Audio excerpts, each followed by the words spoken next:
England, winter of the year 1066. The land lies under frost, quiet and waiting.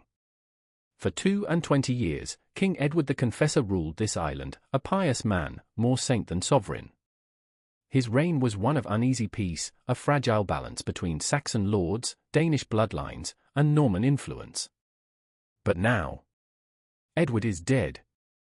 And with him, the order of the realm begins to unravel. The air over Westminster Abbey hangs heavy with incense and uncertainty.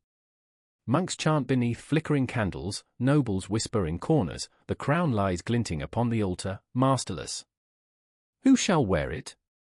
The question burns like a brand across England. There are many who claim it, men of blood, men of ambition, men who see a throne not as destiny, but as prize. Far to the south, in Normandy, a duke sharpens his claim with the edge of a sword.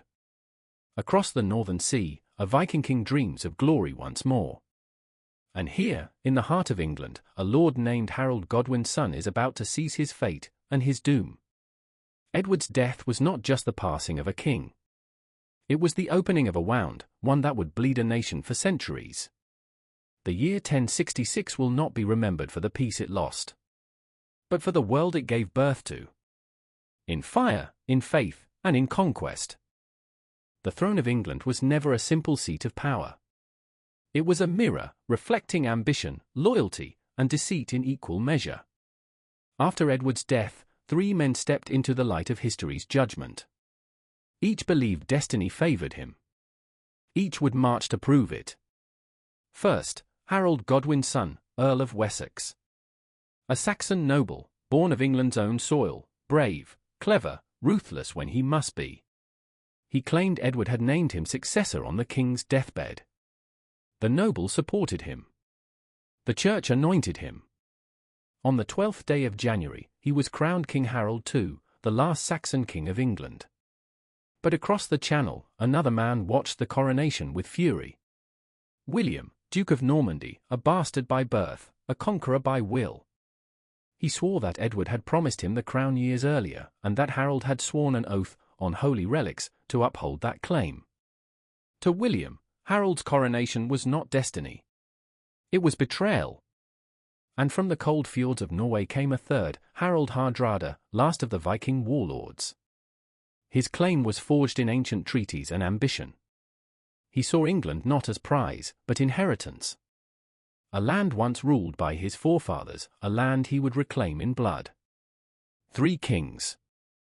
1 crown. And a storm gathering over the island that would decide the fate of the English world. Summer, 1066. The first to strike was not William of Normandy, but the thunder from the north. Harald Hardrada, the giant of Norway, landed near York with 300 ships and 10,000 warriors. Steel flashed beneath banners of the Raven. They came to take a kingdom and glory. England's north rose in alarm. King Harold, still securing his rule in the south, was forced into a desperate march northward, 200 miles in 4 days. His army, weary and half-fed, met the invaders at a narrow wooden bridge near Stamford Bridge. The battle that followed was like none seen in generations. It was the end of the Viking Age, and it ended in fire. For hours, Saxon and Norsemen clashed in brutal melee. Axes split shields, spears shattered bones, arrows hissed through smoke. A single Norse warrior held the bridge, cutting down any who dared cross, until, legend says, an Englishman struck him from below through the planks. By dusk, the field was silent. The Norse army lay broken, Hardrada himself was slain by an arrow through the throat. Only 24 ships sailed back to Norway. England had survived its first invasion. But even as Harold's men cheered, word arrived from the south. The Normans have landed. September 1066. Across the Channel, Duke William of Normandy had watched the winds for months. His fleet, 700 ships strong, waited in harbour, loaded with knights, horses, and destiny. He had promised his men land, gold, and the favour of God himself. And now, at last, the wind changed. The sea turned calm. The sails unfurled like wings of fate. And under a crescent moon, the fleet set forth, crosses painted on shields, priests blessing every hull. Drums beat across the waves. On the morning of September 28, William's army came ashore at Pevensey Bay. No resistance. No army. Only the quiet surf and the cries of gulls. The Normans built fortifications on the sand and marched inland toward Hastings, their banners fluttering, lions and crosses against the English wind. Behind them, the ships rocked in the tide. Before them, the heart of England waited. William dismounted, grasped the earth, and fell to his knees.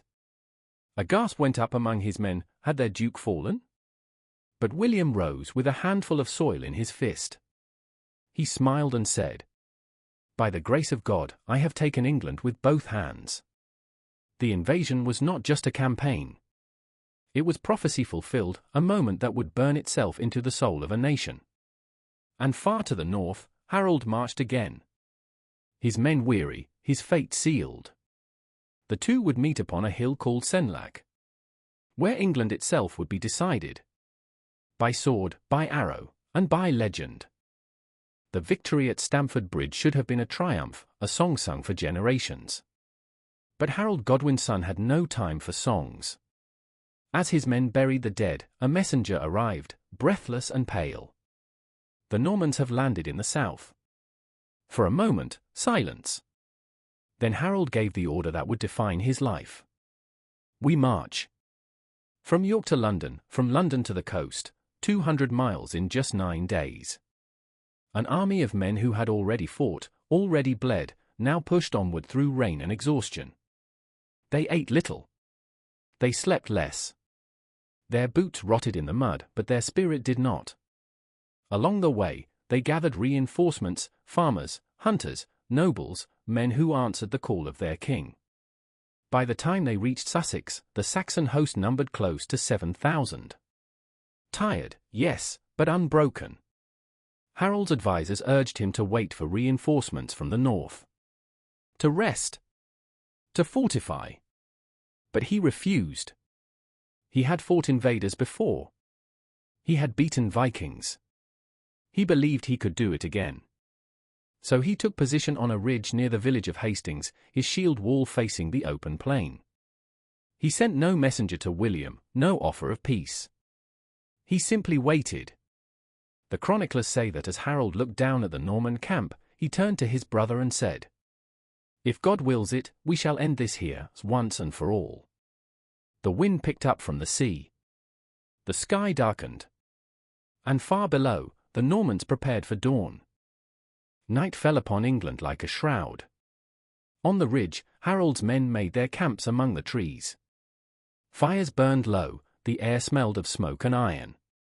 Some sharpened axes by starlight. Others prayed. Most sat in silence, staring into flames that flickered like memories of home. They were farmers and fishermen more than soldiers, sons of the soil defending their land. Each man knew that by sunrise, his fate would be written on this hill. Down below, the Normans made their own preparations, disciplined, methodical, relentless. Priests moved through the camp, blessing men and weapons alike. Latin hymns echoed over the fields. Duke William rode among them, silent, his face unreadable. He knew the battle to come would decide not just England, but the course of Europe itself. To his men, he spoke only once that night. "Tomorrow we fight not for plunder, but for promise, the promise of a crown and the word of a king." Above them, the moon hung cold and watchful. Wolves howled in the distance. In the Saxon camp, a bard whispered verses from the ancient tales, Beowulf, the hero who faced monsters and fate alike. Some laughed softly. Others wept quietly in the dark. When the fires burned out, the two armies slept beneath the same sky, one in prayer, one in defiance. Between them lay only mist and morning. Dawn broke over the Sussex hills. October 14th, 1066. The day that would change England forever. The Saxons formed first. They stood shoulder to shoulder atop Senlac Hill, shields overlapping, axes ready. The famous shield wall, a fortress of flesh and oak. Across the valley, William's army assembled. Norman knights in gleaming mail. Breton infantry with curved shields. Archers ready with hundreds of arrows. Drums pounding like the heartbeat of conquest. The air trembled with anticipation. At William's signal, horns blared and banners rose. The Norman archers stepped forward first, a hail of arrows cutting through the sky. The Saxons raised their shields. Wood splintered, but the line held. Then came the infantry, charging uphill, shouting prayers and curses in equal measure. The Saxons met them with fury. Axes swung. Spears cracked. Men vanished beneath the press of battle. The slope was slick with mud and blood. Bodies fell, were trampled, forgotten. Still the Saxon wall stood, grim, silent, unyielding. Then came the sound that split the morning, the thunder of hooves. Norman cavalry, the might of Europe, rode hard into the shield wall. Steel met oak. The impact was deafening. But the Saxons did not break. From behind their shields, they struck at the horses, dragging riders down into the mud. Night screamed. The line bent, but did not fall. Hours passed. The sun climbed high. And the battle raged like a storm trapped on a hill.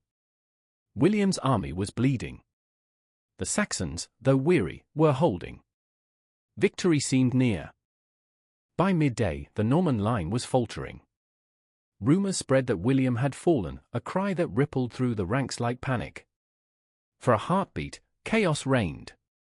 Then, through the smoke, William appeared, his helmet raised, his voice cutting through the din. "Look upon me. I live, and by God's will, I will win." His men rallied. But William had seen enough to know that brute force would not break the Saxon line. He needed guile. He ordered a feigned retreat, a dangerous gamble. The Norman cavalry turned and fled down the hill. The Saxons, believing their enemy broken, broke formation and charged after them. That was the moment William had waited for. He wheeled his horse, lifted his sword, and shouted, "Now, turn and strike!" The Normans pivoted as one. Cavalry and infantry crashed into the pursuing Saxons. Trapped in open ground, the English were slaughtered. The shield wall was broken and could never be rebuilt. From that moment, the tide of the battle shifted. The disciplined knight had triumphed over the steadfast farmer. The age of the horse had come. By late afternoon, Harold's army was surrounded. His brothers lay dead beside him. Still he fought, refusing to flee, until fate itself took aim. But that was for the next moment. Afternoon shadows stretched across Senlac Hill. The air was thick with smoke and the cries of the dying. The Saxon line, the pride of England, had shattered. King Harold still stood at its heart, his banner flying above him. The fighting man, woven with gold thread, now spattered with blood. Around him, his brothers Gwrth and Lefwine had fallen. The hill beneath his feet ran slick with the blood of friend and foe alike. The Normans advanced again, relentless, methodical, merciless. Arrows darkened the sky. The sound was like rain on a coffin lid. One arrow found its mark. It struck Harold in the eye. Chroniclers would later argue the details. Some say it pierced his brow, others that he was cut down by a Norman knight. But in truth, the manner mattered less than the meaning. When Harold fell, so too did the last Saxon king of England. His body was torn apart by the press of war, trampled, unrecognizable. Only his mistress, Edith Swan-Neck, could identify him by the marks upon his skin. As the sun dipped below the horizon, the English standard fell. And with it, 6 centuries of Anglo-Saxon rule. The battle was over. The kingdom was lost. England had a new master. And the world had changed forever. Night fell upon the hill of Hastings like a blanket of sorrow. The air hung heavy with the smell of iron and ash. Crows circled overhead. For hours, the Normans moved among the dead, searching for comrades, stripping armor, whispering prayers in Latin. The English dead lay where they had fallen, unmoving, unnumbered, unknown. The chronicler William of Poitiers would later write, "The earth was carpeted with the bodies of the brave."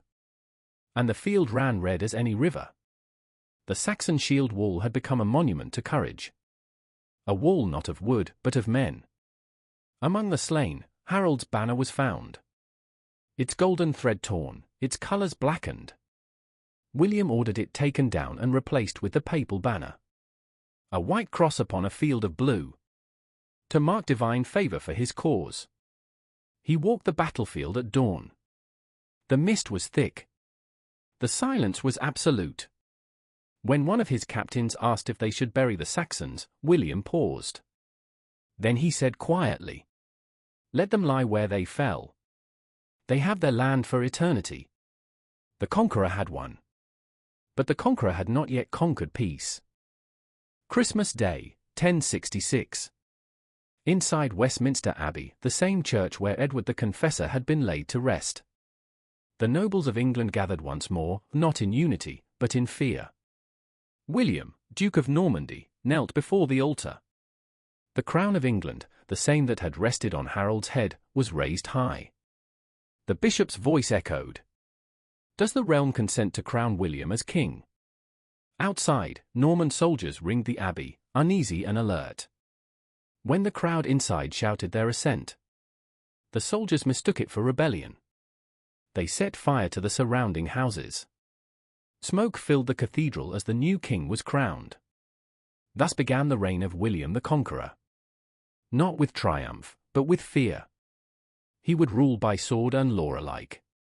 He would build castles of stone and order oaths of loyalty. He would strip land from Saxon lords and give it to his Norman knights. And he would remake England in his image. A land of castles, courts, and conquest. The language would change. The law would change. The people would endure.